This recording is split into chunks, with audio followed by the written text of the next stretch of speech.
الله تبارك وتعالى في القرآن المجيد: أعوذ بالله من الشيطان الرجيم. بسم الله الرحمن الرحيم. فأما الذين آمنوا وعملوا الصالحات فهم في روضة يحبرون. وأما الذين كفروا وكذبوا بآياتنا ولقاء الآخرة فأولئك في العذاب محضرون. فسبحان الله حين تمسون وحين تصبحون وله الحمد في السماوات والأرض وعشيا وحين تظهرون. آمنت بالله صدق الله العظيم وصدق رسوله النبي الأمي الكريم. ونحن على ذلك من الشاهدين والشاكرين والحمد لله رب العالمين. قال الله تبارك وتعالى في شان حبيبه مخبرا وامرا: إن الله وملائكته يصلون على النبي يا أيها الذين آمنوا صلوا عليه وسلموا تسليما. اللهم صل على سيدنا مولانا محمد وعلى آل سيدنا مولانا محمد وبارك وسلم. اللهم صل على سيدنا مولانا محمد وعلى آل سيدنا مولانا محمد وبارك وسلم. اللهم صل على سيدنا مولانا محمد وعلى آل سيدنا مولانا محمد وبارك وسلم. اللہ رب العزت کی حمد و ثنا کے بعد اور پاک پیغمبر صلی اللہ علیہ وآلہ وسلم پہ ہدیہ درود و سلام پیش کرنے کے بعد نہایت واجب الاحترام معزز سامعین، بزرگوں، دوستوں، عزیز بھائیوں، قیامت والے دن کا یہ جو منظر اللہ تعالیٰ نے بیان فرمایا کہ مجرمین جو ہیں وہ اس دن نا امید ہو جائیں گے، اور نا امیدی کی جو بڑی وجہ لکھی وہ یہ کہ ان کا کوئی سفارشی نہیں ہوگا.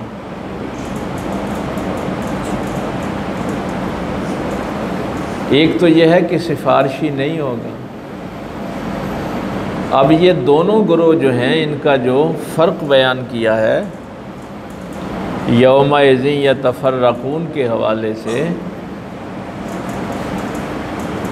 کہ یہ جو مجرمین ہیں ان کے شفیع بھاگ جائیں گے، دوڑ جائیں گے، ان کو کوئی شفاعت کرنے والا نہیں ملے گا۔ اور دوسرے جو ایمان والے ہیں جنہوں نے شفیع اللہ کے نبی کو بنایا ہے، رسول اللہ صلی اللہ علیہ وسلم کو شفیع بنایا، تو یہ شفاعت کے حوالے سے ہی دونوں گروہ ہیں۔ ان کا پھر آگے یہ تذکرہ جو ہے یہ اللہ تعالیٰ نے فَأَمَّا الَّذِينَ آمَنُوا وَعَمِلُوا الصَّالِحَاتِ فَهُمْ فِي رَوْضَةٍ يَحْبَرُونَ، پس وہ لوگ جو ایمان لائے اور جنہوں نے نیک عمل کیے وہ جنت میں بڑے خوش و خرم ہوں گے، پروٹوکول کے ساتھ۔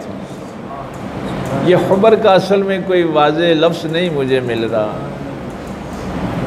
بڑی ان کی فرشتے تعریف کر رہے ہوں گے، آگے پیچھے پھر رہے ہوں گے، ہر قسم کی خوشی ان کو جو ہے وہ نصیب ہوگی۔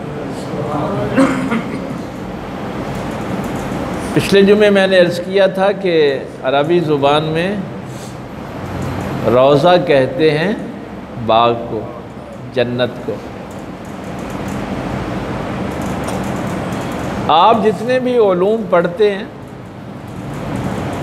اسکول میں پڑھیں، مدرسے میں پڑھیں، یونیورسٹی میں پڑھیں، آپ نے کبھی غور نہیں کیا اس بات؟ آپ فزکس پڑھیں، اردو پڑھیں، مطالعہ پاکستان پڑھیں، کیمسٹری پڑھیں، بیالوجی پڑھیں، اسی طرح حوزہ علمیہ میں اصول فقہ پڑھتے ہیں، فقہ پڑھتے ہیں، اصول حدیث پڑھتے ہیں، منطق پڑھتے ہیں،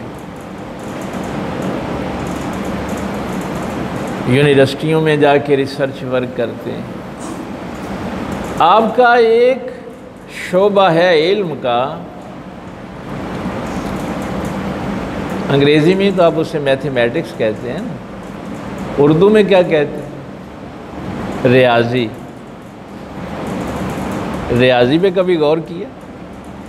روضہ کی جمع ہے ریاض۔ تو یہ جو آپ کا میتھمیٹکس کا علم ہے اس کو باغات کا علم کہتے ہیں۔ بھائی آپ سمجھتے تھے یہ ریاضی کا جو علم ہے نا، یہ روضہ کی جمع ہے ریاض، تو باقی کسی علم کو یہ نام کیوں نہیں دیا گیا؟ یہ آپ کے میتھمیٹکس کو یہ نام کیوں دیا گیا ہے کہ یہ علوم کے باغات ہیں؟ اس میں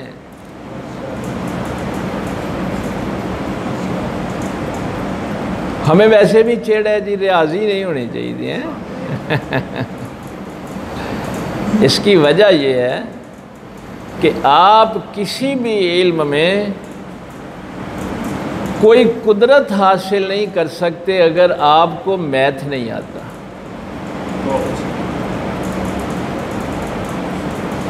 آپ کا میڈیکل کا شعبہ ہے تو اس کو بتانا پڑے گا نا کہ یہ کتنے ایم جی کی ٹیبلٹ ہے۔ آپ دکان پہ جاتے ہیں تو کتنے کلو چینی خریدنی ہے، کتنی دال خریدنی ہے۔ میتھمیٹکس کے علاوہ آپ خرید و فروخت نہیں کر سکتے۔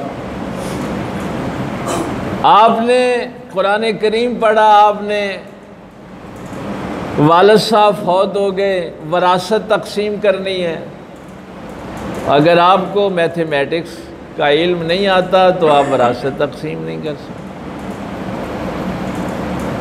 تو دنیا کا کوئی بھی علم ایسا نہیں، مثلا قرآن کریم آپ کیا کہیں گے؟ 114 سورہ ہیں، 30 پارے ہیں جی، یہ آیت نمبر اتنا ہے جی،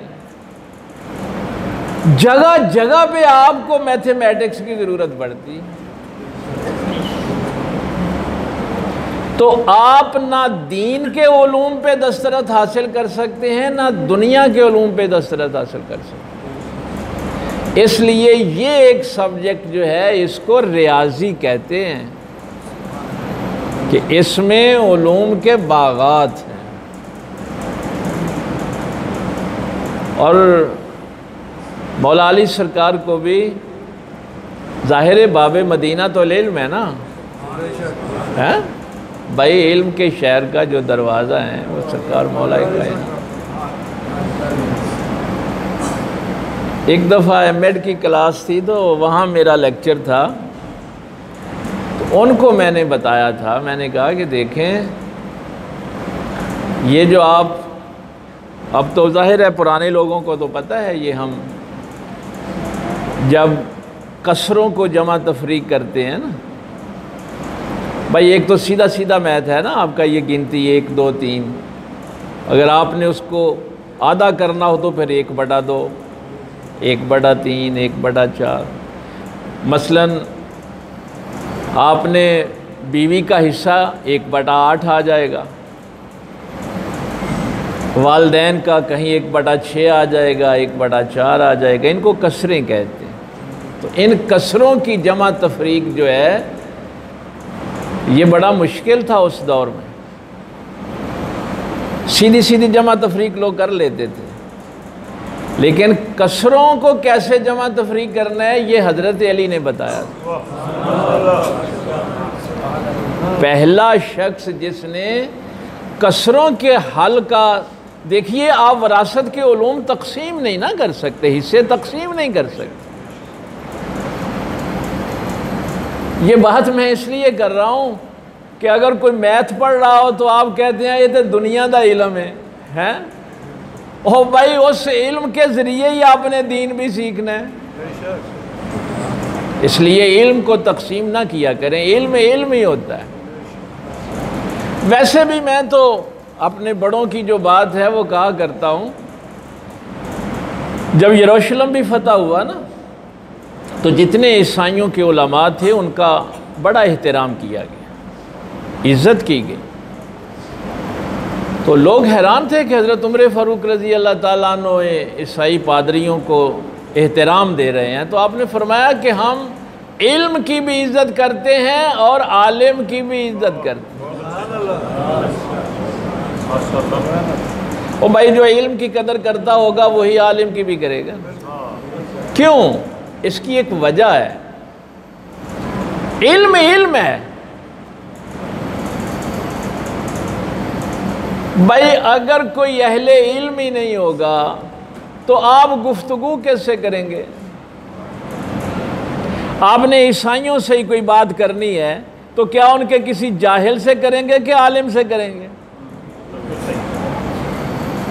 آپ نے یہودیوں سے بات کرنی ہے تو ان کے کسی عالم سے کریں گے کہ ان کے جاہل سے کریں گے؟ تو اگر انسانوں میں کمیونیکیشن جاری رہنی ہے، گفتگو جاری رہنی ہے تو وہ صرف علم کے ذریعے ہو سکتی ہے۔ اس لیے ہر علم کے عالم کی قدر کیا کریں کہ اگر انسانوں نے کسی نقطے پہ اکٹھا ہونا ہے، گفتگو کرنی ہے تو وہ صرف اہل علم سے ہو سکتی ہے، جاہلوں سے تو نہیں ہو سکتی۔ تو وہ ایک مثال میں نے وہاں جو دی کہ 3 لوگ آ گئے، ان کے پاس 17 اونٹ تھے، اجتماعی طور پہ انہوں نے پال رکھے تھے۔ ایک بندے کا حصہ تھا آدھا 1/2، ایک کا تھا 1/3 اور ایک کا تھا 1/9۔ اب وہ 17 اونٹ تقسیم نہیں ہو رہے تھے، ان کے پاس ظاہر ہے اس وقت یہ علم موجود نہیں تھا۔ تو سرکار مولا کائنات کے پاس جب آئے نا تو انہوں نے کہا کہ یہ ہمارے اونٹ تقسیم کر دیں، یا تو پھر 2-3 اونٹ ذبح کریں تو تب تقسیم ہوتے ہیں۔ بھائی 17 کا 1/2 کرنا ہے، آدھے کرنے ہیں تو کیسے کریں؟ تو یہ کوئی ضروری نہیں ہوتا کہ کسی کو تانے 2-4 دے کے پھر ہی اس کا مسئلہ حل کرنا۔ مولا نے جب دیکھا کہ ان کو کسروں کا علم نہیں آتا تو آپ نے فرمایا کہ بھائی ایک اونٹ نہ میرا ان میں کھڑا کر لو، ایک نا میرا اونٹ ان میں کھڑا کر. اب وہ 18 ہو گئے. فرمایا بھائی 1/2 ہے نا جس کا, تو 18 میں سے آدھے کتنے ہوتے ہیں؟ 9 ہوتے ہیں. 9 اس کو دے دیں. اچھا 1/3 والا جو ہے 18 میں سے اس کو کتنے آ گئے؟ 6 اس کو آ گئے. اور 9 والے کو 2 آ گئے. اب ان کو جمع کریں کتنے ہوتے ہیں؟ 17 ہی ہوتے ہیں نا.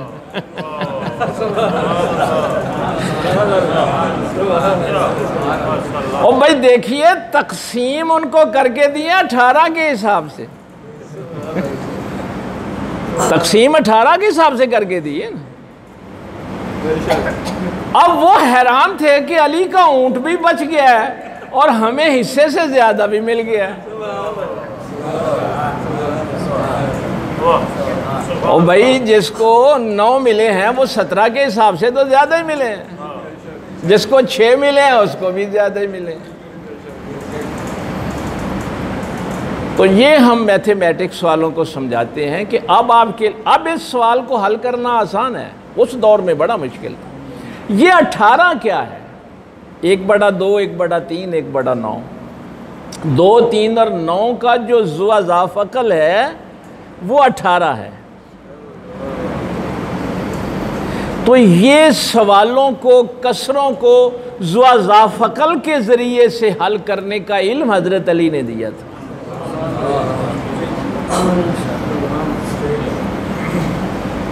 اس دور میں تو یہ بڑا معجزہ تھا بھائی کہ دیکھیے علی نے بھائی اپنا اونٹ بھی بچا لیا اور 18 کے حساب سے تقسیم بھی کر دی. تو یہ تو چلو بات چل نکلی کہ آپ کے میتھمیٹکس کو ریاضی کیوں کہتے ہیں اور یہ علم حاصل کرنا اتنا ضروری کیوں ہے. ٹھیک ہے, ہاں, اس لیے میتھمیٹکس پہ آپ کا عبور ہونا چاہیے. آپ کو یہ علم حاصل کرنا چاہیے, اپنے بچوں کو بھی سکھانا چاہیے. ورنہ تو آپ تسبیح فاطمہ کیسے پڑھیں گے کہ یہ 34 مرتبہ اللہ اکبر پڑھنا ہے, یہ اتنی مرتبہ استغفار کی 100 مرتبہ تسبیح کرنی ہے, 70 مرتبہ کرنی ہے. تو یہ باقی کسی علم کو ریاضی نہیں کہا جاتا, ریاضی آپ کے میتھمیٹکس کو کہا جاتا. یہ الجبرے کا بھی آپ کے ہاں جتنے بھی یہ بڑے لوگ ہیں یہ مسلمانوں میں سے ہی پیدا ہوئے. کیمسٹری کے جابر بن حیان کا جو ذکر آتا ہے, علی بن عیسیٰ کا آتا ہے, ابو علی سینا نے جتنی کتابیں 16 تقریباً طب پہ لکھی. تو یہ آپ کو یہ بتانا بھی ضروری ہوتا ہے کہ یہ سارے علوم اصل میں مسلمان جو تھے انہوں نے دیے ہیں اس دنیا کو. لیکن آج ہم پوری دنیا میں پیچھے رہ گئے. بہرحال یہ بات تو چل نکلی روضۃ یحبرون. اسی لیے عربی زبان میں امام راغب جو اس کی تشریح کرتے ہیں, کچھ کہتے ہیں کہ یہ اونچی جگہ پہ جو باغ ہوتا ہے اس کو روضہ کہتے ہیں, بلندی پہ. وہ کہتے ہیں کہ ایک صاف شفاف تالاب جس کے ارد گرد سبزہ ہو, باغات ہوں, اس کو روضہ کہتے ہیں. اسی لیے میرے پاک پیغمبر صلی اللہ علیہ وسلم نے بھی فرمایا تھا جب تم مر جاتے ہو, قبر میں چلے جاتے ہو, تو قبر یا جہنم کے گڑھوں میں سے گڑھا بنتی ہے یا جنت کے باغوں میں سے باغ بنتا ہے. یہ سلسلہ یہاں سے ہی شروع ہو جاتا ہے. تو یا قبر جنت کے باغوں میں سے باغ ہوگی یا جہنم کے گڑھوں میں سے گڑھا ہوگی. تو یہ بڑا پروٹوکول ہوگا بھئی جنتیوں کا. وَأَمَّا الَّذِينَ كَفَرُوا وَكَذَّبُوا بِآيَاتِنَا وَلِقَاءِ الْآخِرَةِ, اور وہ لوگ جنہوں نے کفر کیا اور 2 باتوں کو جھٹلایا, ایک اللہ کی آیات کو اور ایک قیامت والے دن اللہ کی ملاقات کو جھٹلایا. اور کوئی ملاقات نہیں ہونی, اللہ کے سامنے کوئی پیش نہیں ہونا. فَأُولَٰئِکَ فِی الْعَذَابِ مُحْضَرُونَ، تو ان کو عذاب کے سامنے حاضر کر دیا جائے گا۔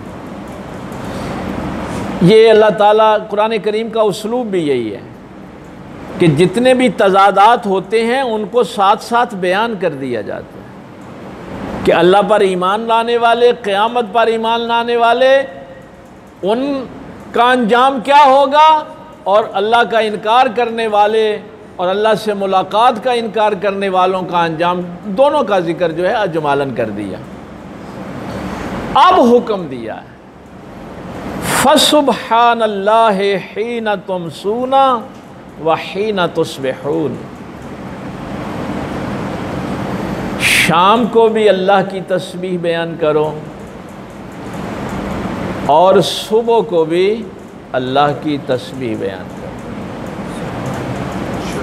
تسبیح عام سبحان اللہ کو کہتے ہیں، تسبیح کا لفظ جب آئے نا تو سبحان اللہ، اللہ کی پاکی بیان کر۔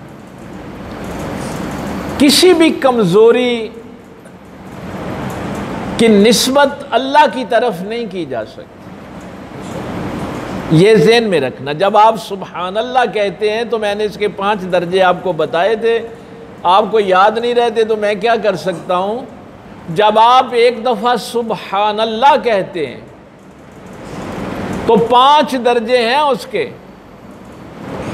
کہ وہ اپنی ذات کے اعتبار سے بھی پاک ہے، اپنی صفات کے اعتبار سے بھی پاک ہے، اپنے اسماء کے اعتبار سے بھی پاک ہے، اس کے کسی اسم کی طرف بھی آپ کمزوری نہیں، وہ اپنے افعال کے اعتبار سے بھی پاک ہے، اور وہ اپنے احکام کے اعتبار سے بھی پاک ہے۔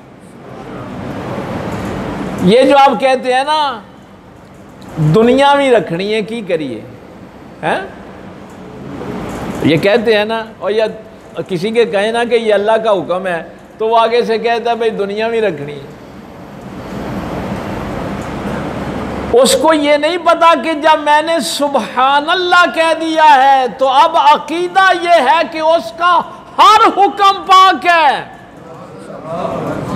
اب میں یہ نہیں کہہ سکتا کہ یہ میرے کاموں میں اللہ کا حکم رکاوٹ آ گیا۔ اس کی ذات کو بھی پاک، اس کی صفات، اس کے اسماء، اس کے افعال اور اس کے احکام، یہ 5 چیزوں کے متعلق میں اپنا عقیدہ بیان کر رہا ہوتا ہوں جب ایک سبحان اللہ کہتا ہوں۔ ویسے بھی چلو یہ جملہ میری زبان سے نکل گیا ہے تو میں آپ کو عرض کر دوں، یہ دنیا اور آخرت 2 علیحدہ علیحدہ چیزیں نہیں ہیں۔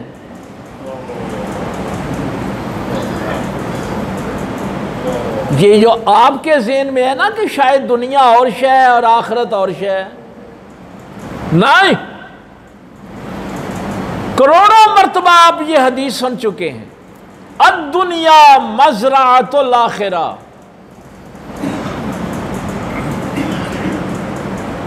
علامہ صاحب کو تو پتہ ہے مزرعہ کسے کہتے ہیں، وہ کھیتی جس میں زراعت کی جاتی ہے، زمین کا وہ حصہ جس میں زراعت کی جاتی ہے، جس میں کچھ بویا جاتا ہے۔ میرے پاک پیغمبر صلی اللہ علیہ وسلم نے یہی بات بیان فرمائی تھی کہ جسے تو آخرت کہہ رہا ہے وہ کھیتی تو اس دنیا کا نام ہے۔ الدنیا مزرعۃ الآخرہ، بھائی یہ عمارت کسی بنیاد پہ کھڑی ہوگی نا، بنیاد کے بغیر تو نہیں کھڑی ہو سکتی، تو آخرت کی جو بنیاد ہے وہ یہ دنیا ہے۔ اس لیے دنیا اور آخرت کو علیحدہ علیحدہ کر کے نہیں دیکھنا۔ اور یہ بھی جو آج کل ہمارے ذہنوں میں بات ہوتی ہے کہ اس دنیا میں ہم مکر، فریب، جھوٹ، بددیانتی اپنے اس مزرعہ میں، اس دنیا کی کھیتی میں یہ جھاڑیاں اگائیں، اور مرنے کے بعد دعا کریں کہ یا اللہ اس کی نجات ہو جائے؟ اگر تجھے آخرت میں نجات چاہیے تو یہ دنیا کی کھیتی میں نجات کے پودے بھی ہوگا۔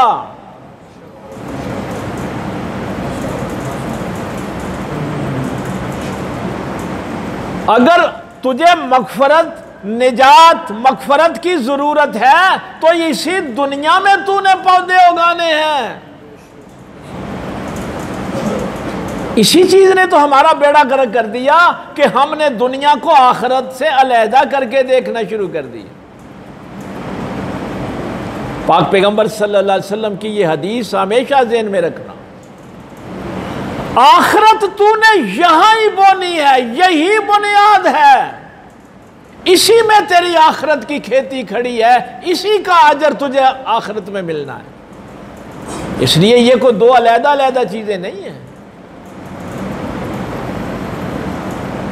بلکہ ہمارے ایک بڑے فقیہ تھے، وہ ایک جملہ کہا کرتے تھے،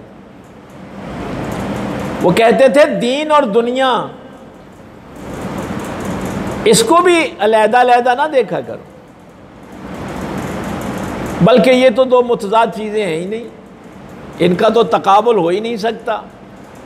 بلکہ وہ ایک جملہ کہا کرتے تھے کہ دنیا و آخرت، یہ جملہ بولا جاتا ہے نا، دنیا و آخرت۔ اچھا ویسے بھی دنیا کہتے ہیں پست چیز کو، بھائی جو بنیادی اور پست چیز ہوتی ہے وہ دنیا ہے، اس کا ارتقاء جو ہے وہ آخرت ہے۔ تو وہ فرمایا کرتے تھے کہ دنیا اور آخرت کو ملانے والی جو چیز ہے اسے دین کہتے ہیں۔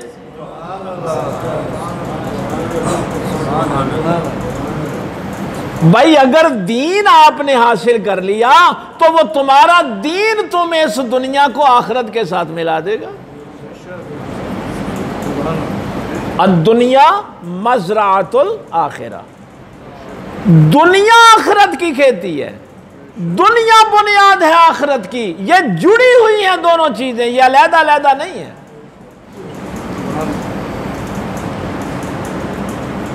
سرکار مولا علی کے بعد پہلے مفسر قرآن جناب عبداللہ ابن عباس رضی اللہ تعالیٰ عنہما اس آیت کے متعلق فرمایا کرتے تھے فَسُبْحَانَ اللَّهِ حِينَ تُمْسُونَ وَحِينَ تُصْبِحُونَ، اللہ کی تسبیح بیان کرو شام کے وقت بھی اور صبح کو بھی۔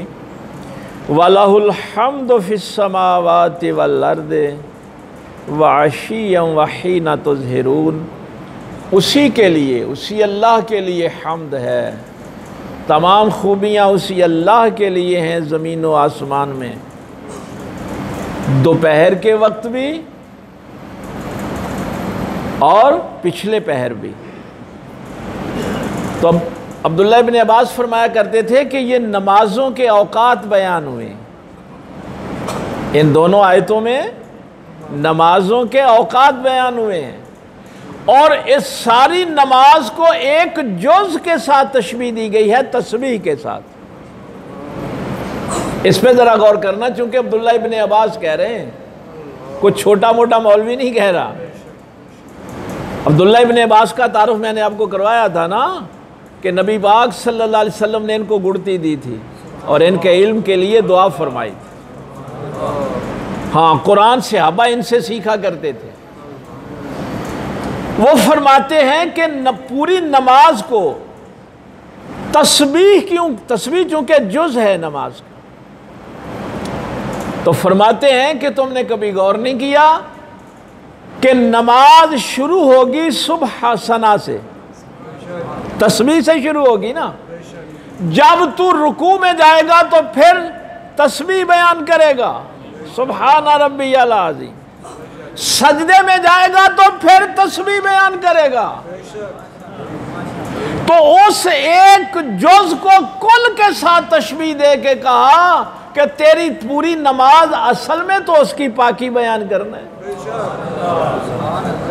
وہ لمحہ جو تو اپنے اللہ کے لیے قربان کر دیتا ہے اسے ہی سرمدی لمحہ کہتے ہیں۔ سارا ظرف زمان اس ایک لمحے میں سمٹ جاتا ہے۔ کیا سمجھتے اس ایک لمحے کو جو ایک لمحہ آپ اپنے خالق کی نظر کر دیتے؟ اپنا ذہن، دل، خیالات، وجود، ہر شے سے بے نیاز ہو کے آپ جب کہتے ہیں سبحان اللہ، لیکن اس سے اس کی پاکی میں کوئی فرق نہیں پڑتا کہ تمہارے سبحان اللہ کہنے سے وہ کوئی اس کی پاکی بڑھ جائے گی، اس کو کوئی فرق نہیں پڑتا۔ ساری دنیا سبحان اللہ کہے۔ ویسے بھی ابھی میں جب یہ بات آپ سے کر رہا ہوں تو وہ قرآن کریم کی ساری آیات میرے ذہن میں آ رہی ہیں۔ یسبح للہ ما فی السماوات و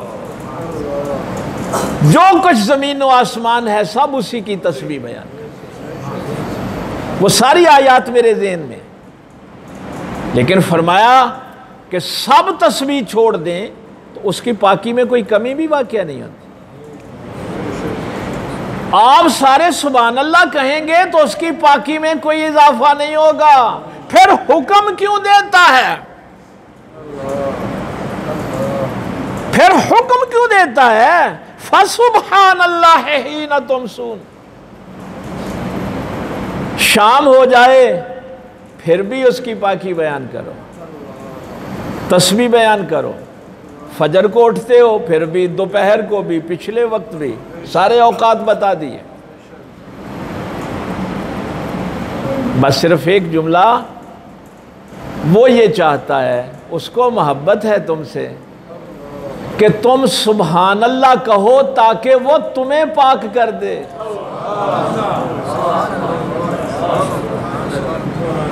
چونکہ جو بھی صحف ابراہیم میں ہے، صحائف موسیٰ میں ہے، آدم کے صحیفوں میں ہے، آدم سے پاک پیغمبر صلی اللہ علیہ وسلم تک ایک ہی چیز ہے، قد افلح من تزکا، کامیاب وہ ہوا جس نے اپنے آپ کو پاک کر لیا۔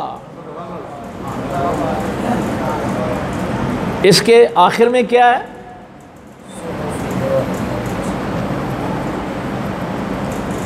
یہ آخری آیت کیا ہے؟ بل تؤثرون الحیات والآخرۃ خیر ان ھذا لفی الصحف الاولیٰ صحف ابراہیم۔ تمام صحائف کا ایک ہی نتیجہ ہے، کامیاب وہ ہے جو پاک ہو جائے۔ اس نے تو تمہیں پاک کرنے کے لیے 5 وقت کی نماز ادا کی ہے، اس لیے وہ کہتا ہے دیکھو میرے بندو، ناکام نہ ہونا، کہیں فیل نہ ہو جانا۔ یہ دار دنیا، دار امتحان، دار غفلت میں بھی فرمایا میرا نبی بھی تو تمہیں یہی آواز دے رہا ہے، دیکھنا کہیں ناکام نہ ہو جانا، کہیں فیل نہ ہو جانا۔ صبح بھی اس کی پاکی بیان کر لیا کرو، شام کو بھی اس کی پاکی بیان کر لیا کرو، پچھلے پہر بھی، دوپہر کو بھی۔ اس کو نہیں ضرورت تمہاری سبحان اللہ، ہاں نہیں، اس کو ضرورت نہیں۔ سبحان اللہ کہنے سے اس کو کوئی فرق نہیں پڑے گا، تم پاک ہو جاؤ گے۔ تمہیں وہ کیوں پاک دیکھنا چاہتا ہے؟ اس لیے کہ وہ تمہیں ناکام نہیں دیکھنا چاہتا، وہ اپنے بندوں کو ناکام نہیں دیکھنا چاہتا ہے میرے بندے کامیاب۔ یخرج الحی من المیت ویخرج المیت من الحی، وہی اللہ ہے جو زندوں میں سے مردوں کو نکالتا ہے، زندگی کو مردوں میں سے نکالتا ہے، اور مردوں میں سے زندگی، یہ اللہ تعالیٰ کا ہی کام ہے، یہ صرف اللہ کر سکتا۔ آگے مثال دی، وَيُحْيِي الْأَرْضَ بَعْدَ مَوْتِهَا، جیسے مردہ زمین کو وہ دوبارہ زندگی دیتا ہے۔ جیسے تمہاری زمین مردہ ہو جاتی ہے نا، ایک بارش پڑتی ہے وہاں سے کتنی جڑی بوٹیاں اگاتی ہیں، ہاں اسی طرح مرنے کے بعد اس میت میں سے پھر تمہیں زندگی دے گا، زندہ سے مردہ، مردہ سے زندہ۔ وَكَذَلِكَ تُخْرَجُونَ، ہیں یہ ایسے ہی قبروں میں سے اٹھ جاؤ گے تم، جیسے زمین مردہ کو وہ زندہ کرتا ہے ویسے ہی تمہیں اٹھا دے گا، ویسے ہی تمہیں قبروں سے خارج کرے گا، ویسے قیامت میں لے آئے گا۔ یہ آیت اتنی اہم ہے، آج تو چونکہ وقت ہو گیا، شاید حضرت ابو درداء رضی اللہ تعالیٰ عنہ نے اس کی روایت کی ہے، میرے ذہن سے صحابی کا نام نکل گیا ہے۔ وہ کہتے ہیں کہ کوئی اپنی پوری توجہ کے ساتھ یہ جو آپ خوراک کھاتے ہیں نا، میں چلو ایک مثال دے دوں، آپ یہ جو خوراک کھاتے ہیں گندم کی صورت میں، چاول کی صورت میں، پھل کا، سبزیاں کھاتے ہیں، یہ سب چیزیں مردہ ہیں۔ یہ جو گندم کا دانہ ہے نا، یہ آٹا جس کا آپ پیستے ہیں، یہ کیا ہے؟ مردہ ہے۔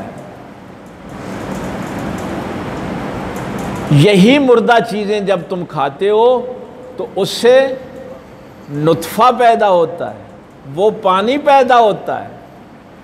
اب کھایا تم نے مردہ، لیکن اس نے اس میں سے پانی حیات والا پیدا کیا۔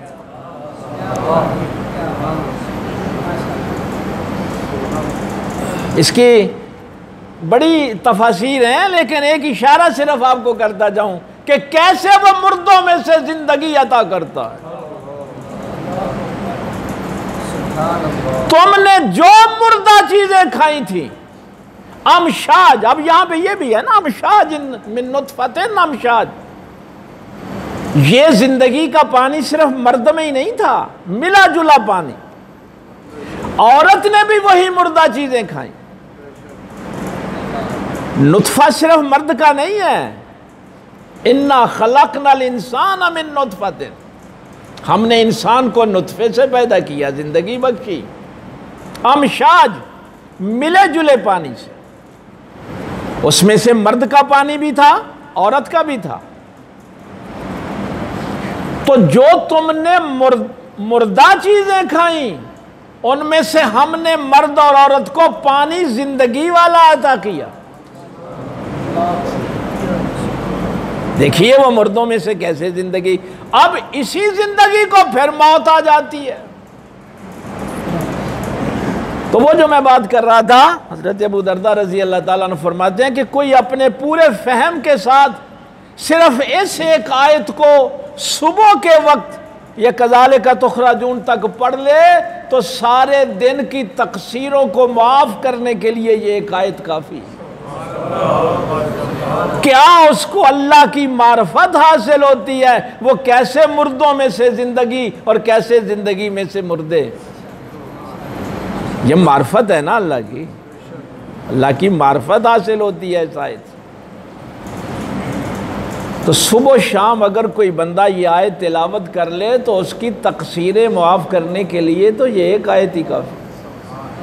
اصل میں مہینے ڈیڑھ سے کوشش کر رہا تھا کہ اس رکوع کو نا جلدی جلدی ختم کرو، آج بھی میں نے جلدی جلدی ختم کی ہے۔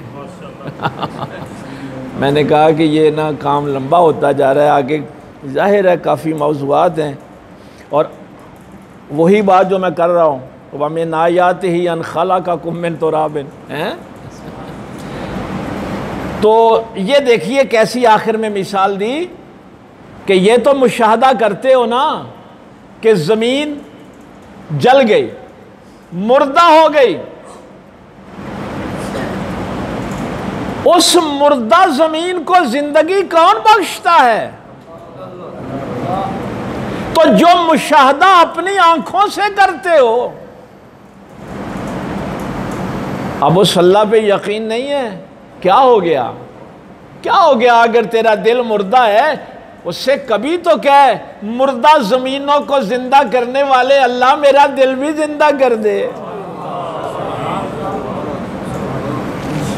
کبھی تو اس سے یہ طلب کر۔ جو مردہ زمین کو زندہ کر سکتا ہے تیرے دل کو زندہ نہیں کر سکتا۔ بڑے لطیف نکات ہیں اس آیہ مبارکہ کے اندر۔ اللہ تعالیٰ عمل کی توفیق دے۔ وآخر دعوانا الحمدللہ رب العالمین۔